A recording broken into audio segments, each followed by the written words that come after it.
So there's this guy. Let's call him Dave. Dave had been casually dating a woman named Liz for about 6 months. Nothing serious. Then one day, he meets another woman on a dating site, a woman he'd briefly seen at the auto shop where he works. Let's call her Crazy. And Dave thinks she's beautiful. So they meet up, go on a great date, and end up hanging out at his apartment. But as Crazy is leaving, Liz suddenly shows up unannounced to grab something she left behind. The two women see each other, but neither cares. They're both casually seeing Dave. No drama. For now. Over the next 2 weeks, Dave and Crazy get close. She even starts spending nights at his place.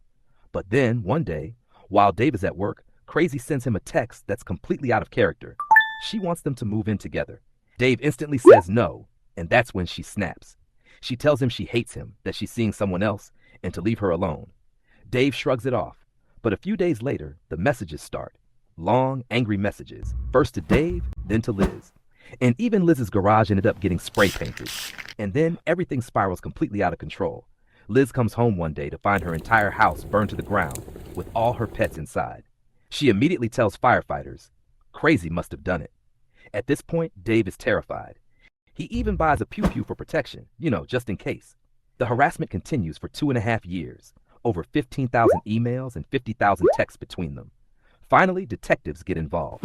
But as they investigate, they notice something strange. Although Crazy has been sending messages nonstop, no one has seen her in 2.5 years. No friends, no family, no bank activity, no calls, no appointments, nothing. Detectives start to wonder, could Crazy actually be dead? Then one day, Dave calls the police, and then he reported that the pew-pew he bought earlier for protection had been stolen. That's when Liz suddenly pointed the finger, accusing one of Dave's exes, Amy. But detectives aren't buying it. Instead, suspicion slowly shifts to Liz. Here's the theory. After Liz discovered Dave was seeing Crazy, she killed Crazy, stole her phone, and spent 2.5 years impersonating her, harassing Dave, harassing herself, vandalizing her own garage, burning down her own house, and blaming it all on Crazy. Crazy? She wasn't crazy at all. Just a woman who dated Dave for 2 weeks and was murdered by Liz.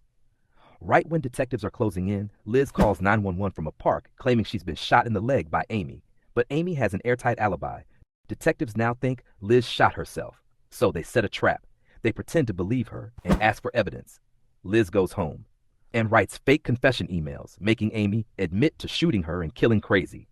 She sends these emails to herself and hands them over to detectives. But detectives ask for more. So Liz writes even more fake confessions, this time describing exactly how Crazy was killed, in the passenger seat of her own car.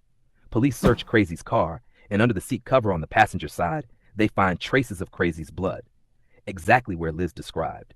And that was the final piece of evidence they needed. And then, boom, Liz was arrested, charged with first-degree murder, and sentenced to life in prison. Here's her mugshot. All of this happened in Iowa and Nebraska. Like and subscribe for more stories just like this.